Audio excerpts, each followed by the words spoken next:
You're listening to a show on the Planet Film podcast feed. Hi, I'm Sean Monk. And I'm TJ Cornwall.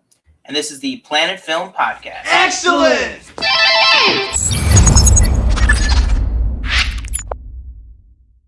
All right, like we said, welcome back to the Planet Film Podcast. So, before we get into anything, we just want to let you know again, we do have episode 2 up now of our Planet Council show, the All Star Wars show. We took a look at the Star Wars, the Skywalker Legacy documentary that came out with The Rise of Skywalker. It gets pretty heated towards the end of the conversation, so I would definitely recommend checking that out. If you are interested in Star Wars or not, it's definitely an interesting episode to listen to get all of our thoughts on there. Again, you can find this show at the hashtag or at Planet Film Pod on Twitter, or you can always get in touch with us by emailing us at planetfilmpod@gmail.com. So how have you been? What have you been up to? What have you been doing, this last week? Still in the quarantine? Yeah. Well, I mean, we'll get into it later. We've been gearing up. We're in the next few weeks, we're going to be going back to work. Yeah. I know you are. I don't know about me yet. But maybe at this rate, we will. Every day I lose kind of hope. I lose hope I'm going to get a new job. So, but no, I've been playing Last of Us Part 2. It just came out last week. Yeah, I think so. I really like it. It's very story heavy. Like, in my opinion, there's a lot of cutscenes. Mm. It says on my saves, I've been playing it for 8 hours. So I don't even feel like I'm like even halfway through the game yet. I thought I heard that it was like a 30-hour some game. Mm-hmm. I mean, the only gripe, like, there's a few like twists and stuff like that so far that I've had through. The only gripe I have about this game, and then you probably heard me last night when I was telling you and Brandon, is that I feel like the game forces you to be combative. So you're forced to use your guns and everything with the limited ammo you have. I prefer like to kind of stealthily like take people down. So like I prefer like obviously Last of Us isn't like Batman or Spider-Man, but it's Batman and Spider-Man when you're like swinging it from the ceiling and you're taking guys out silently.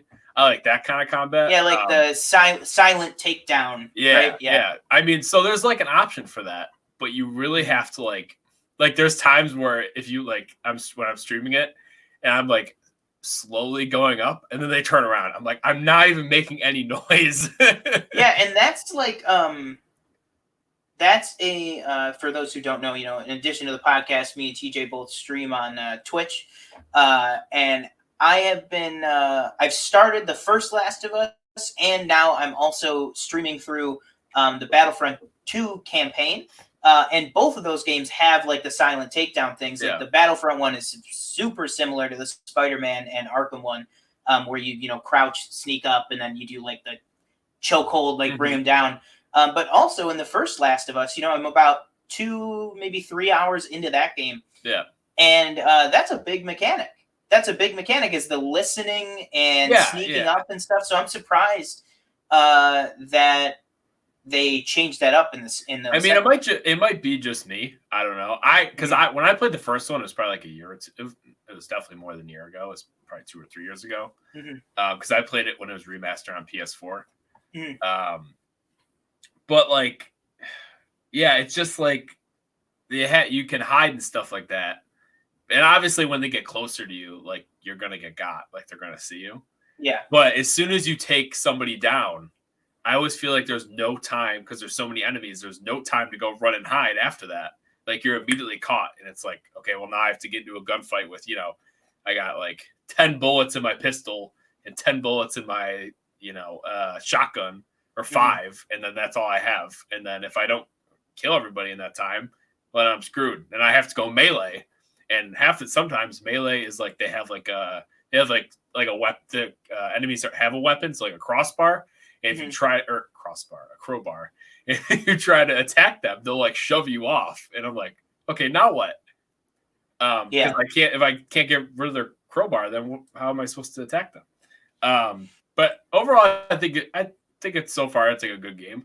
It's people are calling when the reviews came up. Some people were calling it like a masterpiece. I don't know if it's a masterpiece. I don't even know if it's better than the first one. I'd probably have to replay the first one to get a good gauge, but it's basically what I've been up to. I saw I think it was a tweet. I think it was a tweet. Might have been an Instagram. Actually, no, it was an Instagram post because it had the two pictures side by side. Somebody said that this game reminds them of Incredibles 2. That if it was not so hyped up, it would be a great game. You know what I mean? It would be a masterpiece. But because you're like Last of Us 2, oh my God, what are they going to do? Exactly what are they going to do? Yeah, like exactly. And I think that's how a lot of the fans were, and a lot of the people anticipated for the game was. And I think it's just one of those things where you just can't live up to that level of expectation. Yeah. I think, a game that I will recommend to you that I might be playing when it comes out in July, which I wasn't sure, I didn't really know about. I heard stuff about it, like watching like videos on YouTube and stuff. Called Ghosts of Tsushima, I believe it is. It's like a samurai type game. Oh. It looks like from the trailers, it looks beautiful. So I don't know like what the story is or anything, but I'm like partly interested in that game. But yeah, that sounds cool. I definitely sounds cool. Yeah. But yeah, so I will at some point be playing Last of Us 2. I don't know when, because I've just, like I said, I'm playing like 4 different games right now for the YouTube channel, and then I just started Battlefront 2 again last night. So I'll get there eventually. But I already bought it. It's finally downloaded. You know what? Let me just talk about that really quick. Actually, it just reminded me. The world needs to do something better about internet service providers. The one that I have is just very annoying. I had about a 3-hour phone call with them to try and get faster internet, to try to not have it drop out when I'm doing streams and stuff. I bought a brand new router. So basically, I had that long phone call with them. They just kept telling me to, restart the modem, do all this stuff. None of it worked. Nothing changed. I pay for the ultra internet package because I have so many like devices and I use the internet so heavily. And so then finally, I was like, well, they can't seem to do anything, so let me buy a new router. So I bought a new router off of Amazon. I got like the Netgear Nighthawk, and it worked. It had a markable increase on the speed test for the internet. And so then I called and I was just like, okay, this is like, you guys are charging me an arm and a leg for this service. Yeah. And I was able, this is just kind of like a, what do you call it? A first world problem? A first world problem, but also they would call it the internet would call it a flex, right? Yeah. That I called them and I was like, this is ridiculous. Like, you're charging me way too much. So I was able to magically, get them. I finally got the TV package removed because we barely use it anyways. And I was able to get them to drop my my monthly price down from, they were having me at $170. I got it down. I got it down to $89.99. So I got them to drop it like a ton, which is nice. And finally, and I don't want to jinx it, so for headphone users, I don't know how loud this is going to be, but knock on wood. Hopefully, my internet is in a good place right now. I streamed for like 4 hours straight last night, and it was fine. But that has definitely been the biggest thing going on in my week, is finally, hopefully, getting the internet back in order, which is nice. So with chit chat out of the way, let's go ahead and dive right into new news. Now, I know last week, guys, we had a ton of news to cover. We had like I think maybe 20 stories that we had to then even cut back further, and we still went for like an hour just on the news. But luckily this week, I was messaging TJ and he was messaging me, being like, this is going to be a pretty light story for news. One of the stories we're going to talk about kind of evolved early in the week. And then that was really going to be our big thing. Then today there was like 8 news stories, including probably one of the biggest comic book news droppings in comic book movie history, probably, I would say.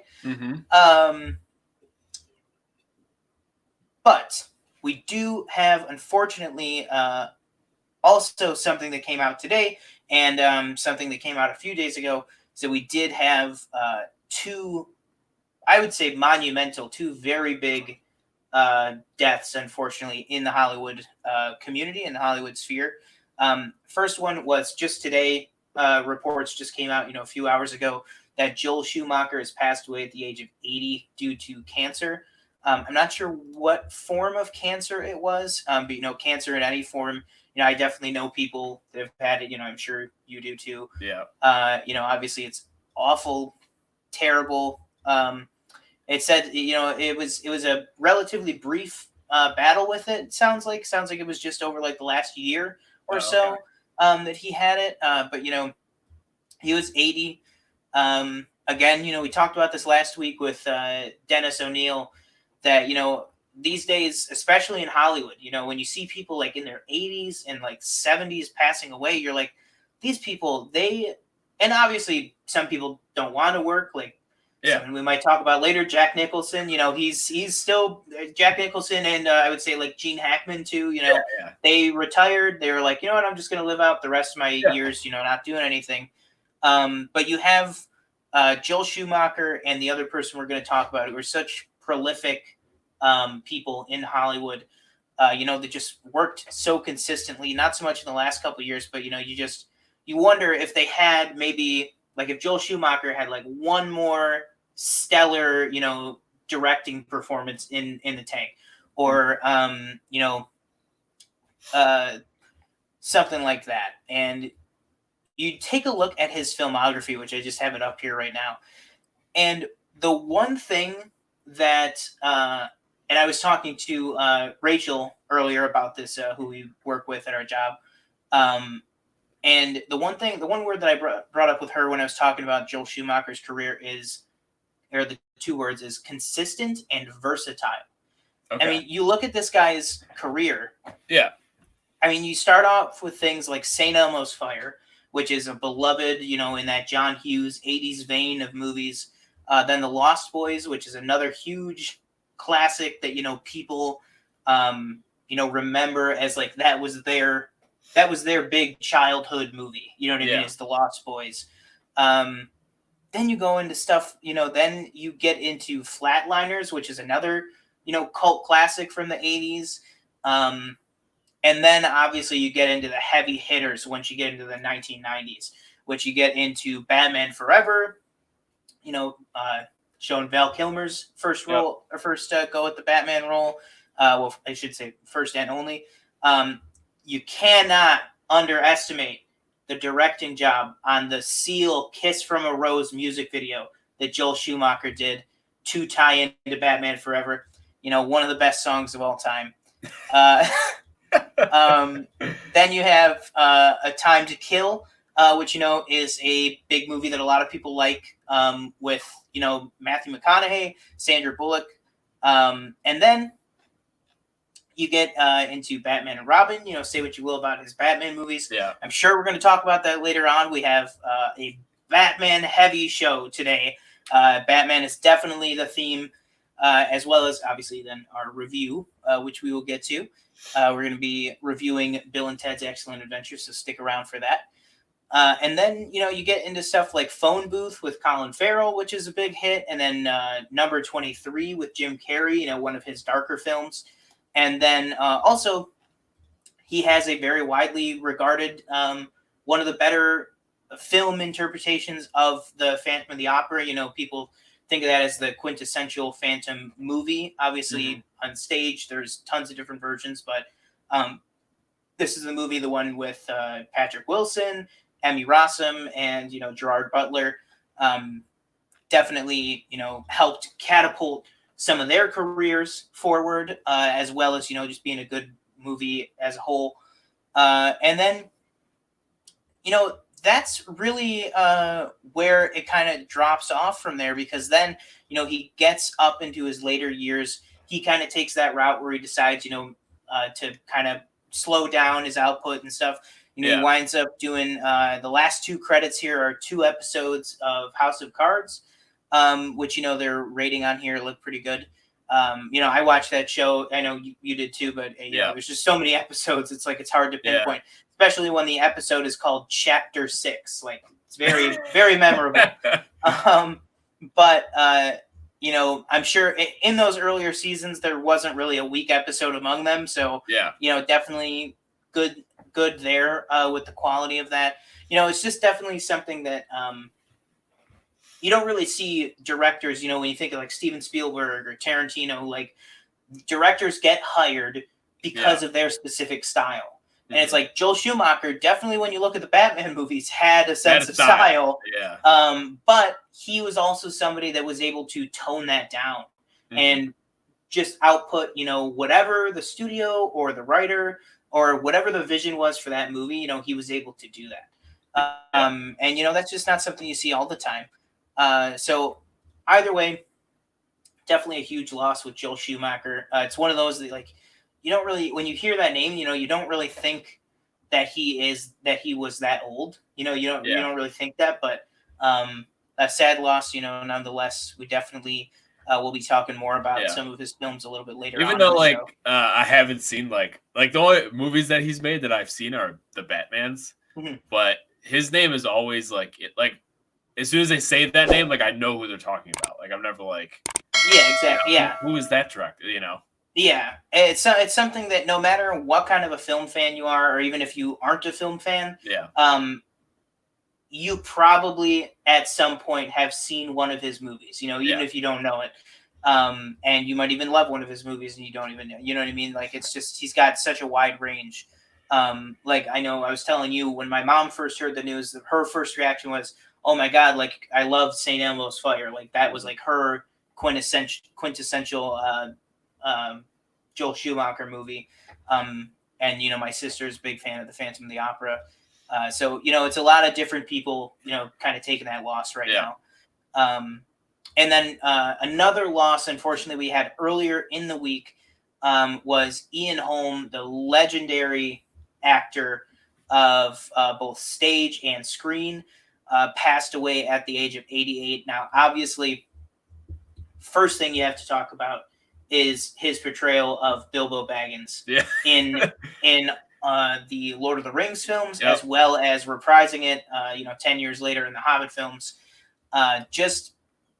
Fantastic. I really don't know what else to say. Like, whenever I think of Lord of the Rings, that's the first name that comes to my mind is Bilbo. Yeah, exactly. And it's just like it's just so tough because it's like he was just such first of all, like, you hear these stories that, he also, I should note that it is Sir Ian Holm. He was knighted. Yeah. He was a Tony winner, a BAFTA winner, Academy Award nominated. He was definitely, if you want to talk about prolific on his, you look at 137 IMDb credits, and that does not include anything that he did on the stage. That is remarkable. And also another thing that you want to talk about too is, besides Bilbo, another big character that he's known for, obviously, is you go all the way back to the beginning of his career, I should say, and you have him in Alien playing Ash, who is the first introduction to kind of the whole robot android. Is it connected to Blade Runner, Weyland-Yutani version of that? You know what I mean? Like, obviously, the first movie is about the alien. But when you track back where that franchise has gone and how much it deals with Weyland-Yutani and androids, and you look at Michael Fassbender's, I should say, characters in the Alien franchise, it all stems back from Ash, and it stems back from that we wouldn't have Bishop, who is the next great android in that series, played by Lance Henriksen, there would be no Bishop. There would be no David without Ash in that very first film. And Ian Holm is the one who brought that character to life, and scared the crap out of me, and I'm sure thousands and thousands of other people with what happens to him in that movie. But then you even look, for the video game Alien Isolation, he reprised the role. Oh, I didn't even see that. In 2014. You're talking almost 40 years later. He reprised the role. He is at this point 82 years old, doing the character again at 82 years old for a video game, which I don't. Do you know, was that game done with motion capture, or was that just voiceover? I'm not sure. I know you can play it in VR. I'm not sure on that. But either way, the fact that he's like, you know what, at 82 years old, I'm going to take on the challenge of trying to get back in that headspace where I was at 40 years ago to reprise this character for this video game, which is awesome because it gives you more of a character that people love. And then you just look; those are the two big ones. But you look in between here. You see him in Chariots of Fire, Ratatouille, Hamlet. You have all these. I'm just scrolling through here, so I'm just reading them off. You just have all the Time Bandits. You have just all of these crazy roles that he has played. He was in a version of Les Mis as well. Yeah. It's just crazy how versatile an actor he was and how long he worked. You know what I mean? It's just crazy. Oh yeah. Also, Fifth Element. He was in the Fifth Element. Oh shit! I didn't even see that. Yeah, exactly. It's just if you could go through this. He was in Day After Tomorrow, Garden State. Garden State. I saw a post from Zach Braff, saying that Ian Holm, Zach Braff, I believe, let me double check here. Yeah, Zach Braff directed Garden State. It was his first time ever directing. He wrote this lovely piece about how Ian Holm, who at that time was, massive actor. This is post Lord of the Rings, right after Return of the King came out. And he posted how Ian Holm took a chance on him and said, I like some of your acting work. I'll be in your movie. And he said that was a huge break for him because it legitimized the movie by having someone of the caliber of Ian Holm in your film. And then he went on a run here in the early 2000s. Because then right after that, you have Lord of the Rings, Return of the King, 2003, Garden State right after that, Day After Tomorrow right after that, The Aviator right after that. Yeah. And then, you get into, Lord of War. And then you get into Ratatouille, which is, he played Skinner, the little angry chef guy. Yeah. In that movie, who, is definitely a fan favorite character. And, it's just, he just did so much serious work and so much, family work too. He was definitely a beloved actor by any really type of fan, genre fans with Alien, sci-fi fantasy fans with Lord of the Rings, and then just film fans with his, amazing dramatic work in things like Chariots of Fire and other stuff, and The Aviator. So definitely, him and both Ian Holm and Joel Schumacher will definitely be missed. Definitely two big losses. And, if you want to experience any of their work, there is no shortage of things to watch. Yeah. So I would definitely, encourage you to go out, take a look at some of the stuff that they've done. But with that, let's go ahead and move on. This week we have a lot of good news. Let's start off with some good news, then some really stupid news, and then some more good news after that. Okay. So the first one is good news. So a couple months ago, maybe 2 months ago at this point, it was announced that the Hamilton movie, or Hamilton film is what they're calling it. Originally, that film was supposed to come out theatrically in 2021. Mhm. Due to the lockdown, due to COVID and everything, Disney decided to not only make it Disney Plus, but to move it up an entire year. So now I believe it's coming out August 2020. I think it's So July. I thought it was July. I think oh, it's like you're July right. 3rd. Yeah, yeah. Oh, yeah, Yeah. you're right because it's for 4th of July. Yeah. You're right.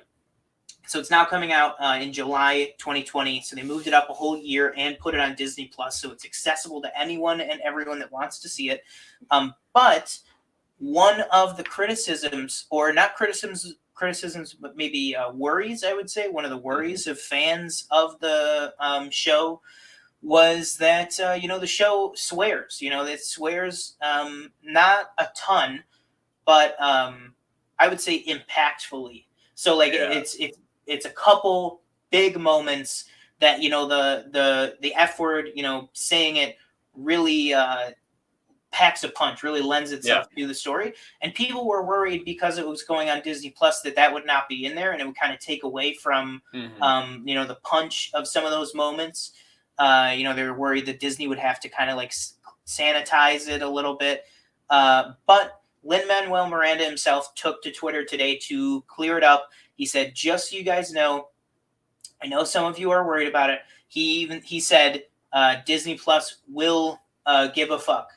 So they will, and he said they will give one fuck. Yeah. So yeah. basically, he said the MPAA, the Motion Picture Association, said they can have one, without getting into an R-rated territory, which obviously Disney does not want it to be R-rated on their service.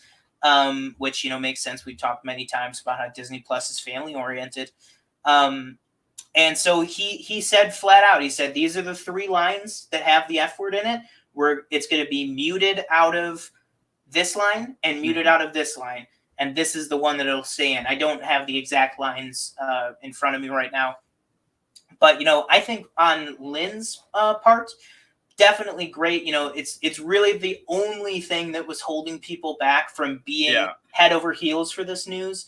And he just kind of cleared it up right away so that people can really just get in and enjoy the show. So what do you think about that? I mean, in any case, even if they did like censor them, it's Disney's streaming platform, so they can kind of do whatever they want to do. I think it's good news. I don't understand why this took so long to put out. I don't understand that. Like, why? I don't understand why they were originally doing it for 2021 if it's pre-recorded already.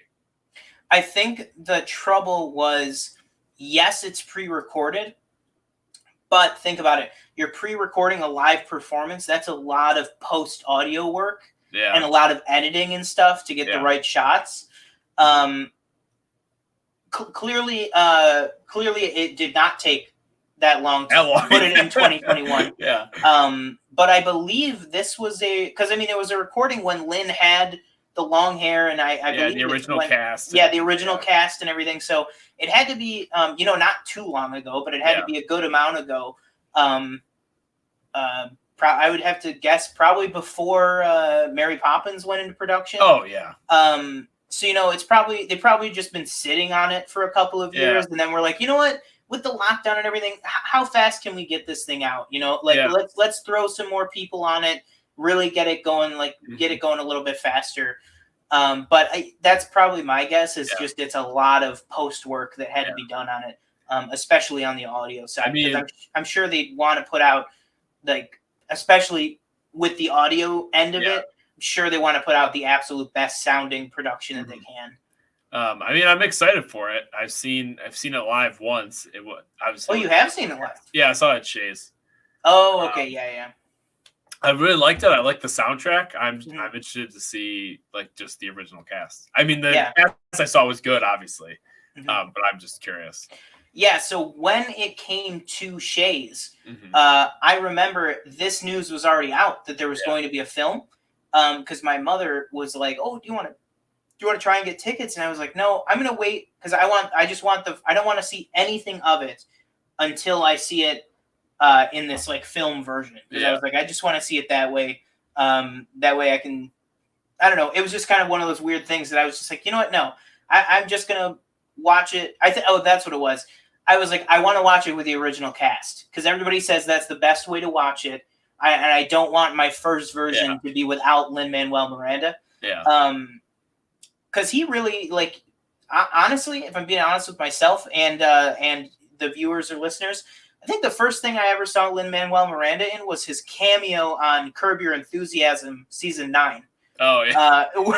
Where he's doing he's battling off against Larry that whole season, and it ends with the what do you want to call it, the paintball war between the two of them.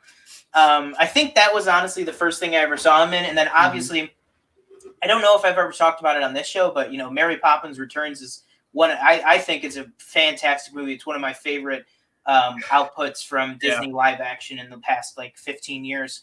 And I think a lot of that is due to him. I love the character in there. I love all the music that he helped write for that movie as well. And I just really like the music and stuff that he does. I think he worked on Moana and Frozen 2 and a whole bunch of stuff. But yeah, so I am definitely interested. Can't wait.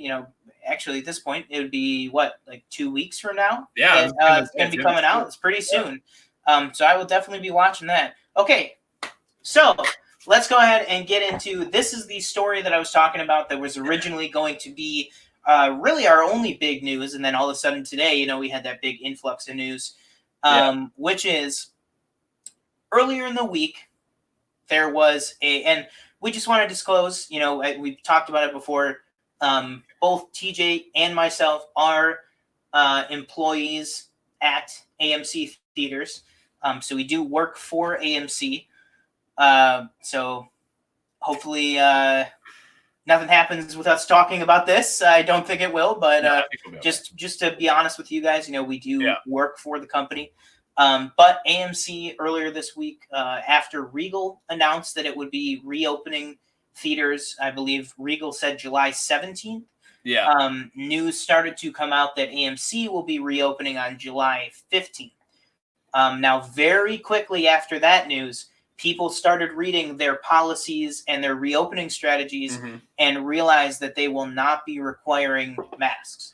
So where the state and local authorities require masks, they will have to, and I should say, they always said that the employees must wear masks, but this is just specifically for the guests. They said where local authorities require it, you will have to wear a mask. Where they don't, it will be up to you. But they are going to be selling masks for $1 at the theaters. The internet exploded, erupted. Yeah. Before we get into that, what was your original thoughts when you saw that they were not going to be requiring masks for the patrons? I just shook my head because I don't know if you probably didn't mention it, but the CEO's quote was, "We did not want to get ourselves entangled in a political controversy." Yeah, it's that was the direct quote from CEO Adam Aaron. But you already did by saying that you're not going to require masks. Exactly. So basically, it's a double-edged sword. You're screwed if you do, and you're screwed if you don't. Yeah. People are going to complain that they don't want to wear masks. But it also just, and I've been working at AMC since I was 16. It's my first job. I've been here 5 years, a little over 5 years. It just, it almost looks to us as if you don't care. And it's, we don't, and I guarantee that you don't, you probably say the same thing that I'm going to say. A lot of people we work with would probably say the same thing as, we don't work there. We work there for one, to see the movies, and we work there because we like the people we work with. Mm-hmm. I don't necessarily love the job in any way. I mean, I'm still there because I like generally, I've made a lot of friends. I met my girlfriend there of 3 years. Mm-hmm. I generally like the people I work with, and that's why I'm still there. And it just sometimes feels like, and I feel like we always say this too. It just sometimes feel like we're not respected because we're the ones who who are, selling the concessions, we're selling the tickets, we're cleaning up after people. And it just shows like a lack of like caring, in my opinion. I don't know how you feel. I imagine you probably feel a little bit the same way, but yeah, I just think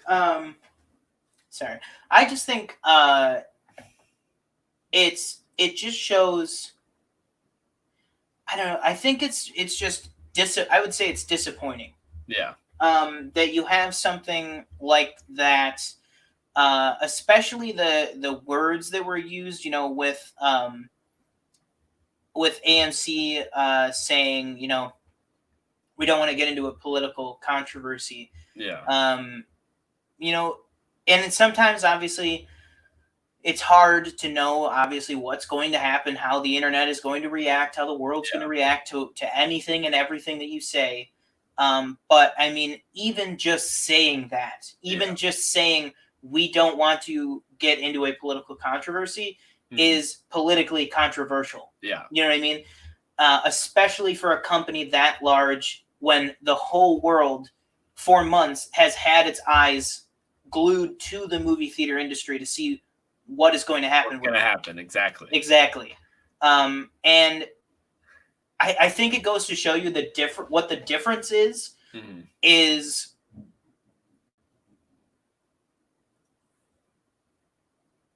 I think the people upstairs might be doing construction or moving or something. So I apologize if there's any audio issues.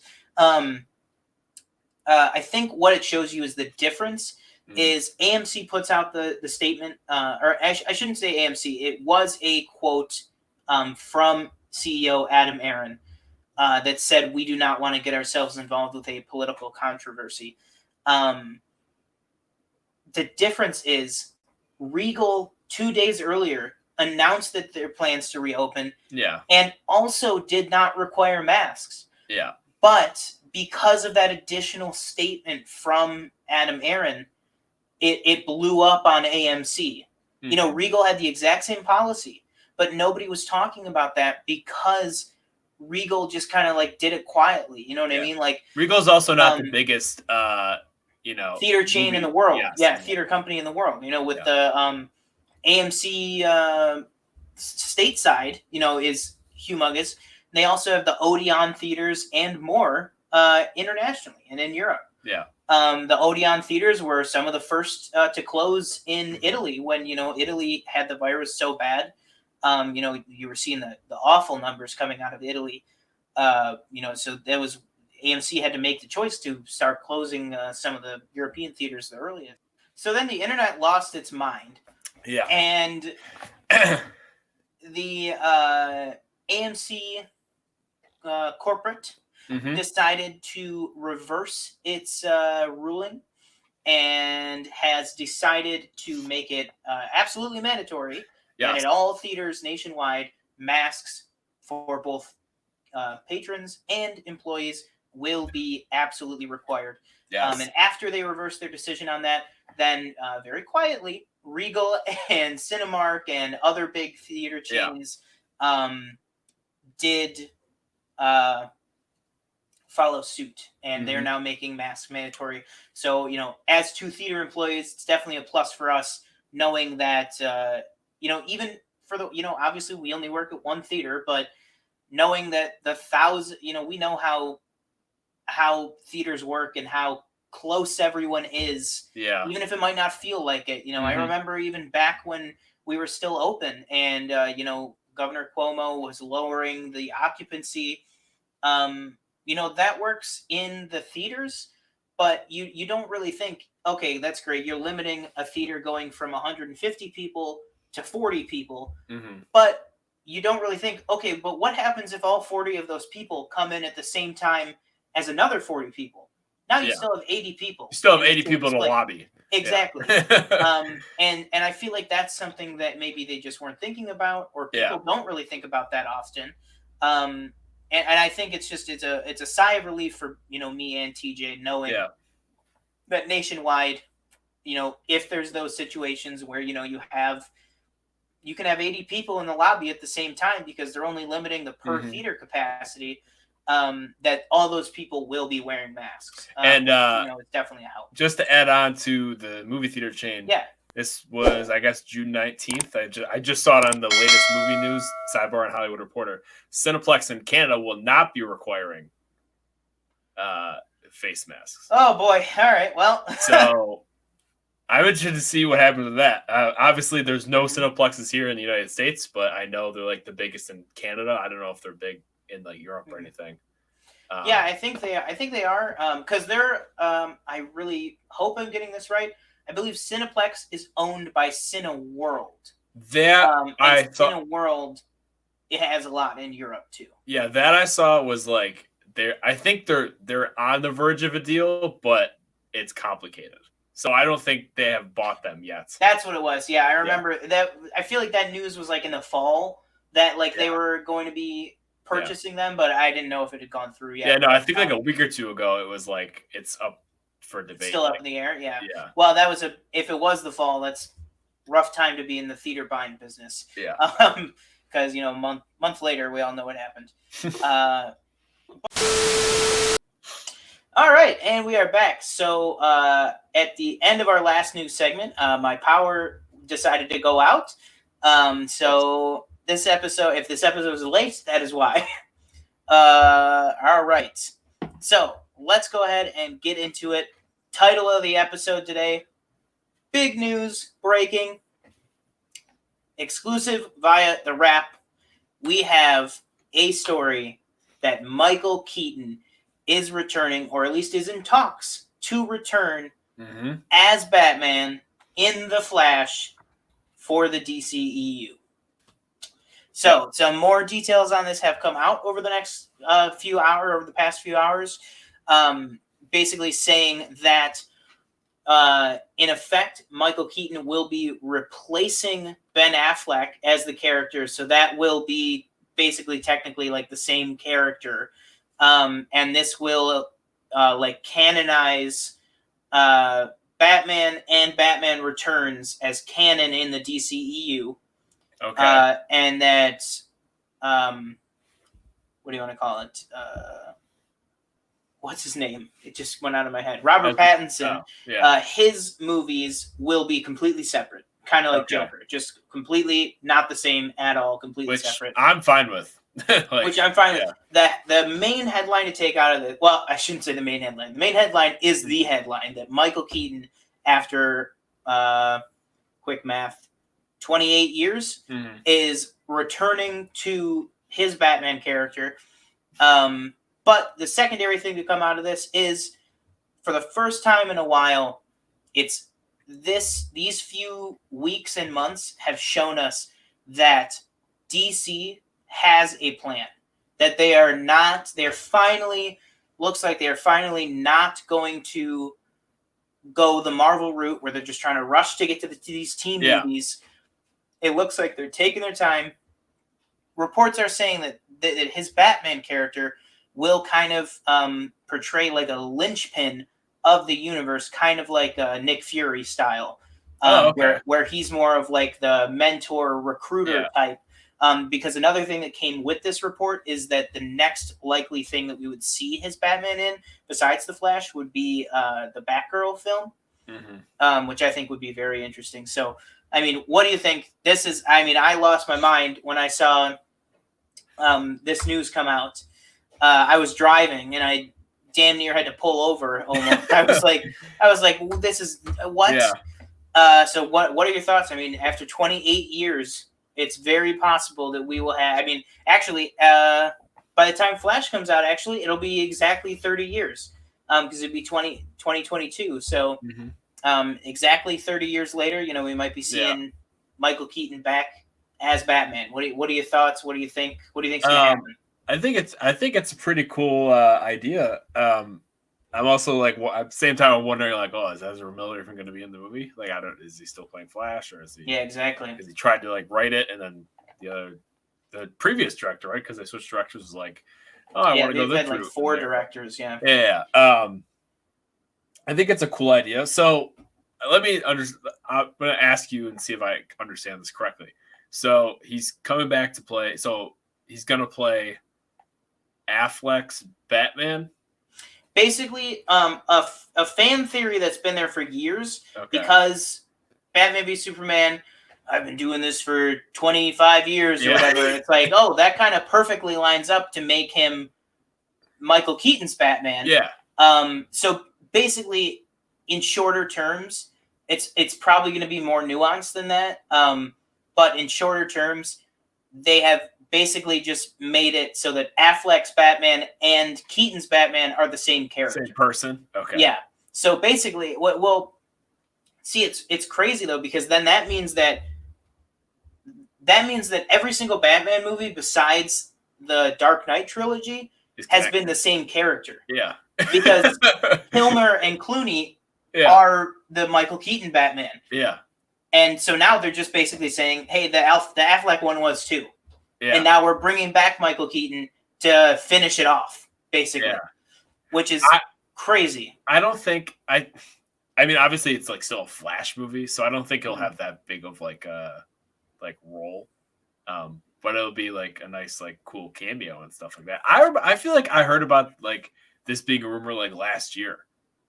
Like, has this been a thing for a while, or is it just like no, not really Michael Keaton coming back? No? That's been like, I mean, that was like for the Crisis on Infinite Earths event for CW. There's people that were like, oh, do you think maybe Keaton will come back for that? Yeah. But not in the movies. Okay. This was kind of like out of the blue, but I actually think it's going to be a lot more than a cameo. Because if they're going with a Flashpoint story, earlier this week there was reports that because Flashpoint, obviously a major character in Flashpoint is Batman, but not Bruce Wayne, Thomas Wayne. That's the one where it's his father. So there was a report earlier this week saying that Jeffrey Dean Morgan would be coming back in the Flash movie to portray Batman in the Flash movie. Obviously, Jeffrey Dean Morgan played Thomas Wayne in Batman v Superman, so it'd be still the same, universe and everything.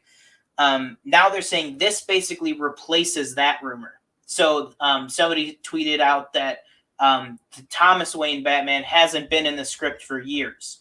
That they're going with an actual Bruce Wayne. So if Michael Keaton's Bruce Wayne is going to be kind of filling that Batman role in a Flashpoint type storyline, that is a massive role. If that's the kind of thing that he's filling in for. Yeah. You could be completely right. He could be something just shows up right at the end is like, we're putting a team back together. Barry, like something like that. But the only thing that, like, to me that's like it's gonna be hard to do is now Batman would be older than Alfred if they bring back Jeremy Irons. Jeremy Irons, yeah. That's the thing where it's like it just is interesting to see where they're going to go with this. I know, because there's not really like continuity with the actor's age, correct? Because no, exactly, yeah. From who was like the last one in like the 80s, 90s Batman, and then it went to Clooney. So it went to Clooney, and then I went to Ben Affleck, and now it's going back to Michael Keaton, and you're like, okay. Which, I mean, you could make the argument that, honestly, I think it would be fine. Yeah. I think no matter what they do, they're gonna wig up Michael Keaton. Yeah. Because I mean, they wigged up Ben Affleck. Like, that was a wig. That Batman hair was a wig. Yeah. You just throw the same type of hair on Michael Keaton, and you just call it a day. You know what I mean? Like, honestly, like Jack's Batman, like in BVS, and I don't know. I don't think he's gonna be like jacked, but I mean like bulky suit. Like, is it gonna be like the I don't know what that suit's called, but I mean, I would like to see it be the Affleck suit, the what I call it, the duct tape looking suit, basically, like the gray with the big bat. I would like to see Keaton in that suit. I mean, this whole role could just be Bruce Wayne. That's the thing. All these reports are saying he's playing Batman, but it could just be Bruce Wayne. Yeah. So temper expectations a little bit in that regard, I would say.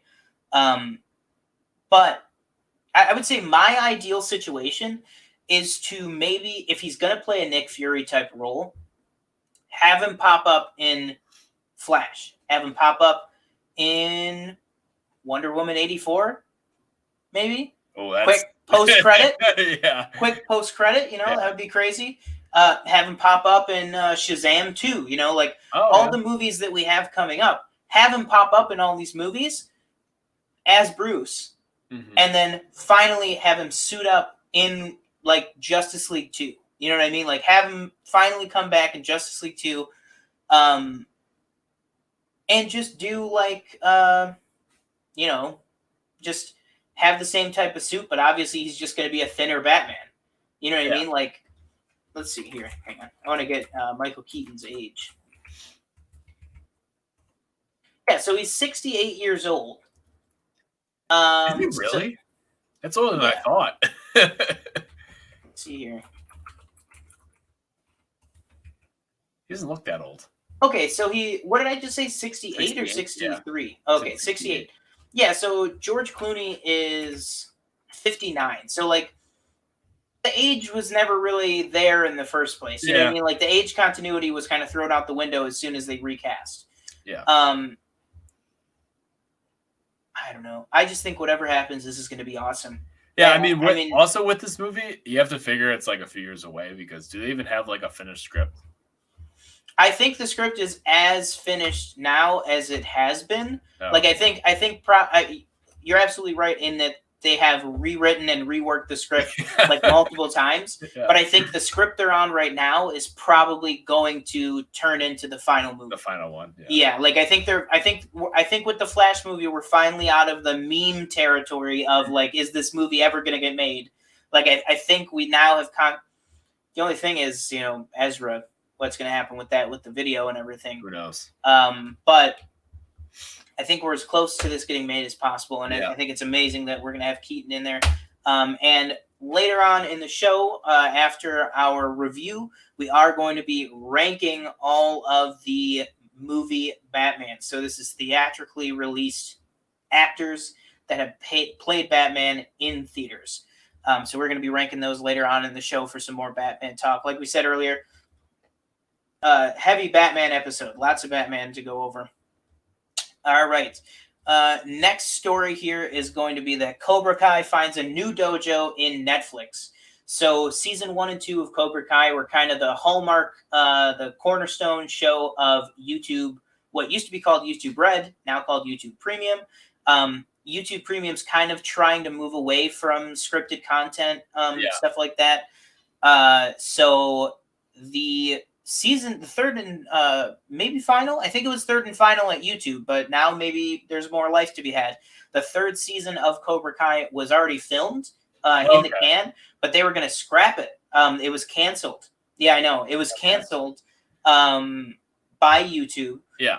But it was being heavily shopped around because obviously, I mean, it's kind of an anomaly that a show that good was on YouTube. I don't know if you saw it. No, I never seen it, but I always I've just heard people like loved it, and I was always like, why is it on? It's on YouTube. That's why I was always like, I don't understand that, but okay. Yeah, it's really good. It does a really, really. I don't want to. It's not really a spoiler, but have you ever seen Karate Kid? Yeah, I've seen it. Right.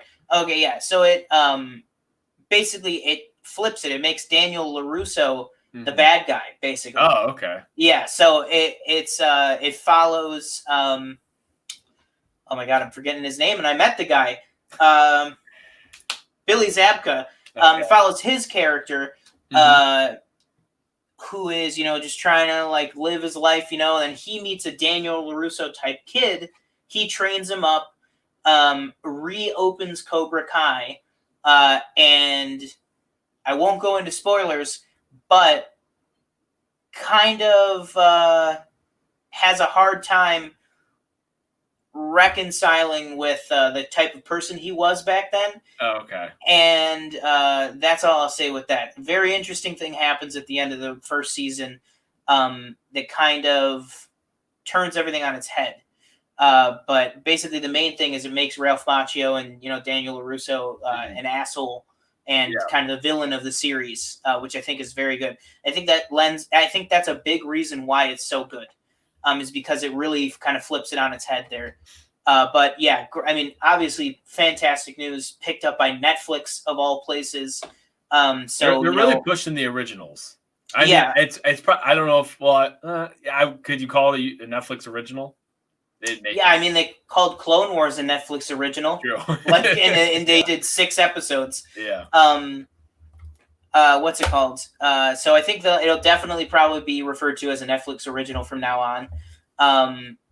And then I would be very, like I said, they were going to scrap it after this or before this 3rd season, even at YouTube. But I hope with the fan base already on the show and how many more people it's going to reach being on Netflix, I got to assume Netflix is going to give it a big push when it comes out. Yeah. They're saying here, Netflix is saying the seasons 1 and 2 will be added to Netflix this year. Cool. Yeah. And then season 3 will follow shortly after. So we might be looking at Cobra Kai season 3, like maybe start of 2021, I guess, maybe a little bit sooner than that, hopefully. But I would nonetheless, I would hope moving to Netflix gives it new blood and new life. So maybe we could see a season 4, season 5 type thing. Because I got to assume it's a relatively cheap show. There's like maybe 20 actors in it. And it's really simple, small sets. Probably doesn't cost that much. So hopefully, we can see a lot more of that coming. All right. And next up here, just a quick story. J.K. Simmons in an interview just said that, hey, J. Jonah Jameson fans, you have a lot more to look forward to in the MCU. And the Sunk or whatever they're calling it, the Sony universe of Marvel characters. That's what they're officially calling I'm going to call it the Venomverse until it's officially added to the MCU, which I think it should be. But the SUMC and the MCU. So basically, along with Peter Parker, the other character that's going to be straddling both universes is going to be J. Jonah Jameson. What he officially says is that he has already filmed his next appearance. So one would assume that's Morbius, which also, another thing that's interesting is you could very well see Michael Keaton be at the very forefront of 2 big franchises because, you see Vulture's popping back up in Morbius. At this point, it's abundantly clear they're heading straight for a Sinister Six story, whether that's going to be a Sinister Six movie or a Spider-Man movie called like Spider-Man and the Sinister Six or something. But you got to imagine that Vulture's going to be like leading that. So you could very well see Michael Keaton playing a beloved Marvel character as a villain in one franchise and then reprising his Batman role like in the same year, which is crazy. But yeah, I mean, you think about just already with one movie, how iconic a villain, like Michael Keaton shot Vulture up to like people call him, top 3 villains in the MCU. After one movie, and clearly he's back on board for many more movies to come in that role. So that would be definitely interesting to see. So yeah, if I had to guess, the cameo or appearance that J.K. Simmons is talking about is probably Morbius. Maybe it's Venom 2. Maybe he's in, or maybe it's both. Maybe he's going to be in Morbius and Venom 2. Maybe just anything in the Spider-Verse we have to look forward to J.K. Simmons in there. Do you want to, can you... I know, I was just trying to look. Oh. Focus. Can you go up to it and then come back? There we go. All right. Oh. That's good. All right. Oh boy, this is a podcast full of problems today. The editing on this one is going to be fantastic. I cannot wait. Started late, had a power outage. I didn't know what day it was. We had all these last minute news subjects. It's great. It's going to be great. All right. So last news story finally. Is that the 2021 Golden Globe ceremony, because last week, we talked about the Academy Awards pushing back, the Golden Globes are also going to delay themselves a little bit to February 28th, 2021. with both Tina Fey and Amy Poehler returning to host.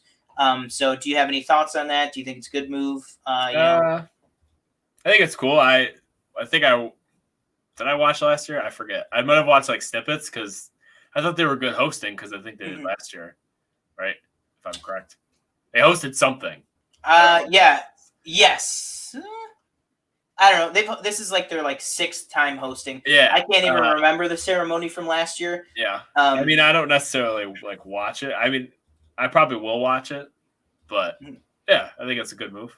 Yeah, I mean, it'll be interesting to see. Again, just like we talked about with the Oscars, it'll be interesting to see if them hosting this is going to be to an empty auditorium, or if it's going to be just like on a little set. You know what I mean? Honestly, I mean, why rent out an empty auditorium when you could literally do it with a green screen in a living room? You know what I mean? That's what I'd have to assume by that point, is that it's going to be, kind of like a telecast thing where people will Skype in or Zoom in to accept their awards. But with that is finally going to be the end of the new news segment. So with that, the Planet Film Podcast will be right back in just a moment. All right, and we are back. Thank you so much for bearing with us on that. So now it's time for our segment, Tell Me What to Watch. I don't know what to watch. Tell me what to do. I don't know what to do. All right, well, today we are going to be reviewing Bill and Ted's Excellent Adventure in anticipation for Bill and Ted Face the Music coming out in just about a month and a half here, August 14th. Definitely looking forward to that quite a bit. At some point between now and then, we will be reviewing Bill and Ted's Bogus Journey as well. But today we're going to be going ahead and starting off with Bill and Ted's Excellent Adventure. So just wanted to start off with some of the facts and figures here. So this was released in 1989.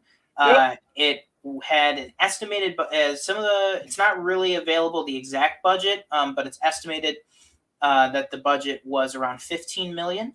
It opened to about 6.1 million and then ended its run with 40,485,000. So it made a pretty good chunk of change for like a teen, like dumb teen comedy type thing, going into the 90s. Definitely, obviously had a lot of young people go see it.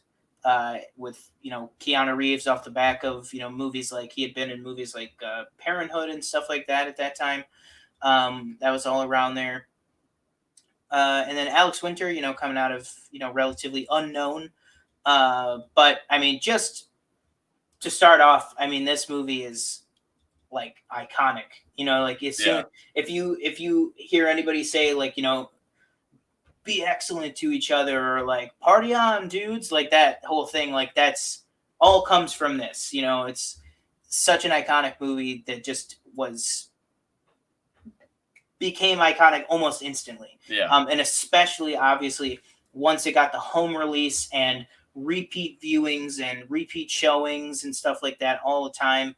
And then when obviously it'll be at a different review, but just the sequel when it goes even bigger and even crazier. It's going to be interesting to see how the third one does because there's such a built-in fan following for these movies. It's going to be really interesting. But what would you say are your initial impressions? This was the first time you had seen it, right? Yeah, correct. Yeah. So what was your initial? Without getting too much into the story elements and stuff, what was? Do you want me to give my star review on Letterboxd or no? Not yet. We'll give that at the end of our initial thoughts. So just without getting into like story stuff, because what do you think were your initial thoughts on the movie and stuff like that? Because once again, just like last week, we did not look at each other's reviews, so I don't know what he thought of it, if he liked it or hated it or what. So go ahead and what'd you think? So overall, I thought the movie was pretty funny. I don't go along with the whole like dumb high schooler like talk that I can't stand that for some reason. Like, because this is already like the movie was making I was thinking the whole time. I go, okay, what are we gonna do with this new one? I go, are we gonna talk the same way, or are we gonna, talk like we're adults? Like, I couldn't do the whole like, yo, dude, like, just I can't do like the whole like. It's almost like dumb jock kind of, but they're not jocks. They're like, they're in a band. I thought the plot was just like preposterous. I just was like, they have to go back in time. Can I say the plot? Is that fine? Yeah, like just Okay. like They have to go synopsis back of it. in time to grab these Like historical figures. Yeah. to present a project, or if they don't, they're gonna fail high school and then Get sent to the Oates Military Academy. Oates Military Academy. I thought it was funny. Like, it did its job. It made me laugh. Yeah. But, like, the overall like plot, I was just like, You just didn't buy into it. exactly. Yeah. I mean, like one of the jokes were like they don't call him Socrates. They keep calling him Socrates. Socrates. Yeah. I thought that was funny. But I just don't like. I just didn't buy into the whole like language of it. I guess like the language. Okay, I gotta know what's the star rating on this. This is it's still pretty high. I gave it 3.5. So I still gave it like a decent score. wow. Like, it doesn't bother me It's just like, it's not like I go watch 5 minutes of it and I have to turn it off because it's so like mind numbing to me or anything. And I'm not some like intellectual type person like that. Like, trust me. But it just kind of, I just couldn't. You're no Scrooge. Basically, yeah, exactly. Yeah, you're no Scrooge. Yeah. Okay, so wow. Okay, I really did not expect that. I did not expect you to bring up issues like that. I give this for me. This is that's a 5 right there. To me, this is a perfect movie. Perfect movie. I think this movie is fantastic. I could, there's something going around Facebook or Twitter or something that's like, if you got paid like $100,000, what movie could you watch for 24 hours straight? It would be Bill and Ted's Excellent Adventure or Bill and Ted's Bogus Journey. I would take either one. But to me, I mean, I don't even remember how old I was when I first saw this. Maybe I was like 14 or 15. Like, it definitely wasn't super early like some of the other movies that I love, but I was definitely probably in high school. I want to say I was probably like 14 or 15. But to me, this is a perfect movie. I could watch this movie. I love the like party on, dudes. Like, oh my God. And like, so did you? Okay, so let's go ahead and get into the actual movie here. So we're gonna go ahead and we're gonna try.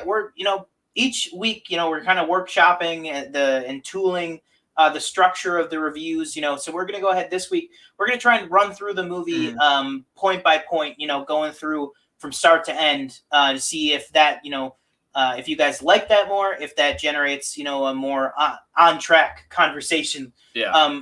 Let's just say, because sometimes we can get into a tangent or two. Which is nothing wrong with, but we want to make sure that we're hitting every aspect of the film and everything.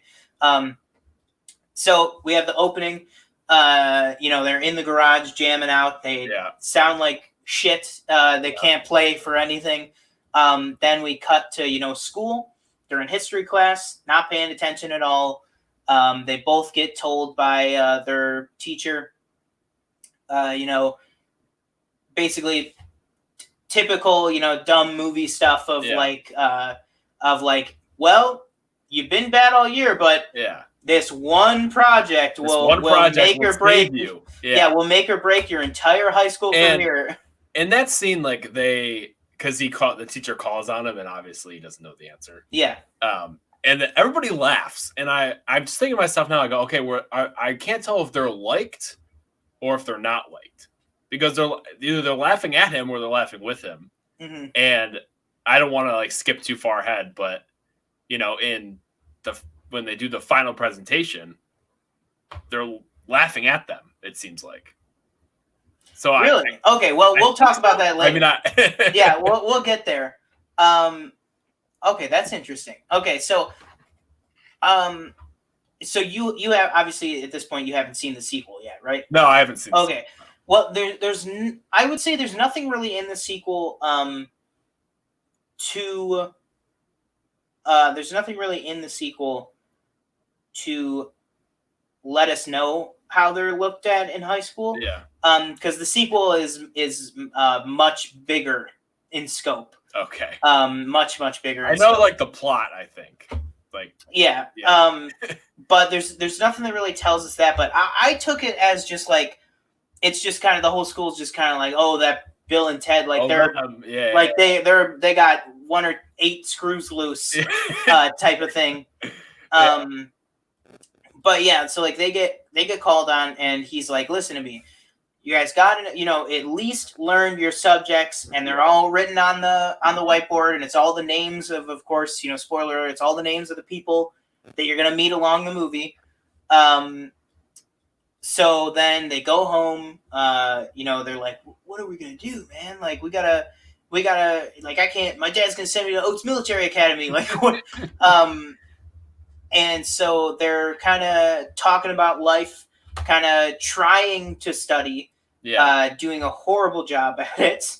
They can't even read the names correctly. As you said, they call Socrates Socrates the whole movie, right up until the end, obviously, because at the end they get all the names perfectly right. Yeah. And then they are still talking, but they decide to go for a walk.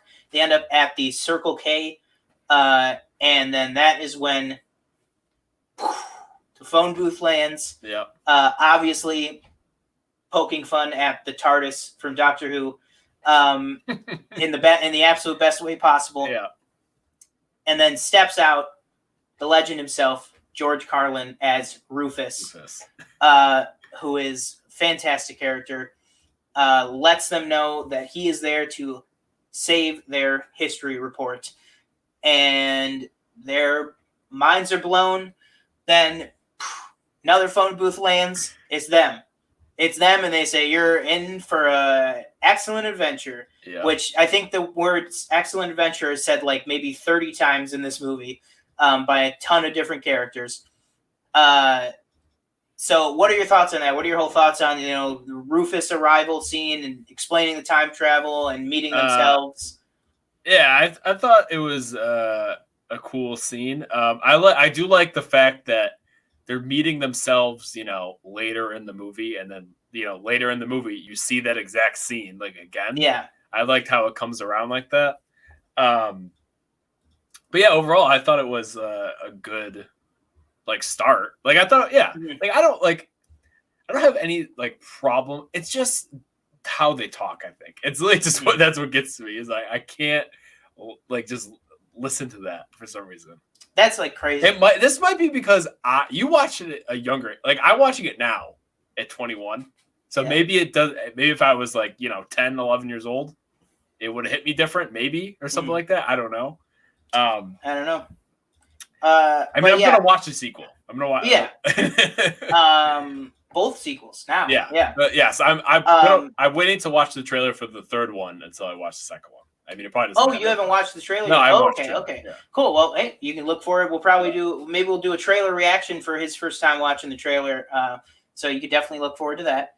I would say, in terms of the whole Circle K scene, I think that the time travel in this movie is the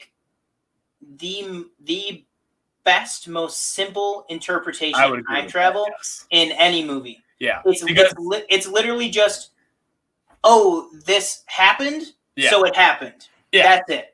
No crazy butterfly effect. We're removing them from the timeline, so now all this is going to change in the world in the future. Exactly. It basically is the same style of time travel as Avengers Endgame. Yeah. Where they pull Billy the Kid out of his timeline, or let's say even more, Abraham Lincoln is probably a better example. They pull Abraham Lincoln out of the timeline. Abraham Lincoln goes to the future, sees a modern day high school, and then they put him back in his timeline. That's not going to affect their world. It's basically just you pull them out for 5 seconds and you just plunk them back in, basically. Yeah, exactly. Plug and play. Yeah, exactly. Yeah. And that is a scene that we'll talk about later, which I think is the quintessential best time travel scene in any film, ever is in this movie, and we will talk about it later. So then, they meet themselves. He says, make sure you say hi to the princesses for me. Yeah. And he goes, Ted, remember to wind your watch. Yeah. And then the second Bill and Ted from later in the movie shoot off again. And then Rufus says, right this way, shows them how to use the time machine. And bang, we are in France in, I believe it's 1804 or 1805. During the French Revolution, I believe. Yeah, exactly. Yeah. And we are at a war site, which is another thing that's like interesting, kind of makes sense why the budget is so much on this. The period costumes and period sets that they had to build for this movie is crazy. Like they had to recreate like battle scenes, Old West, like a whole bunch of crap. And sorry, let me just see here. So then you see Napoleon, and Napoleon orders them to fire at the phone booth. And then somehow Napoleon gets hit with a cannon, flies onto the phone booth as they're time traveling back. So Napoleon's holding on to the time booth, going, ah! Because I should mention the way that time travel works in this physically is that you go through the circuits of history, which are literally just like a whole bunch of cables that you go through, and then it pops you out at the end of it. So Napoleon is surfing through the cable of history on the back of the thing. Then they land back at their house. Napoleon's in the tree. And then Rufus, says, you're on your own. Like, I'm not going with you. Rufus takes off. A new phone booth lands. And then Napoleon falls out of the tree. They got to figure out what to do with him. So I believe it's Ted's brother. They give him to Ted's brother to watch, to make sure that he's okay. And then they take off in the time machine, and we're going.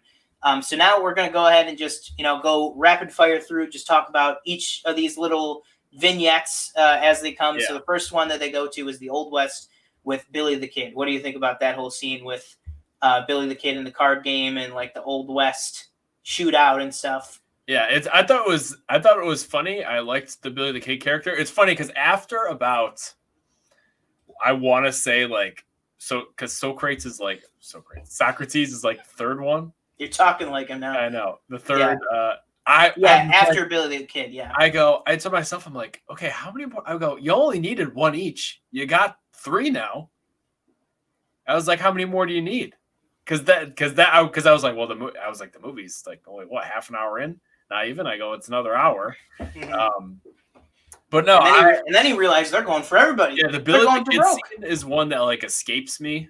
I don't exactly. I remember like they were at the card game and he's obviously cheating, and they flip the table and the whole fight breaks out and everything. And that's basically it. The whole fight breaks out, and then the 3 of them manage to run out of the saloon, over to the phone booth. Yeah.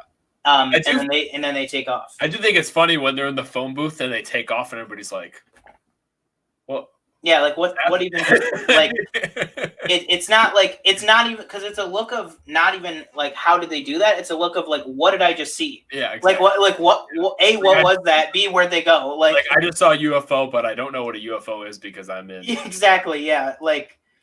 It's not so much how is that phone booth flying as it is what is a phone booth? What are those people? Why do they look like that?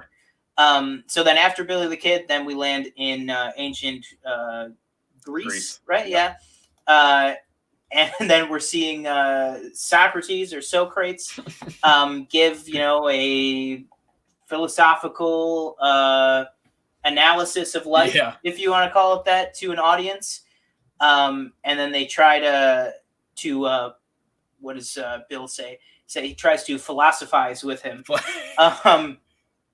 And he tells Socrates that we're all just dust in the wind, man. And then Socrates has the fantastic line, which I don't know if you got the reference, but my mom, all my life, she's watched the soap opera Days of Our Lives.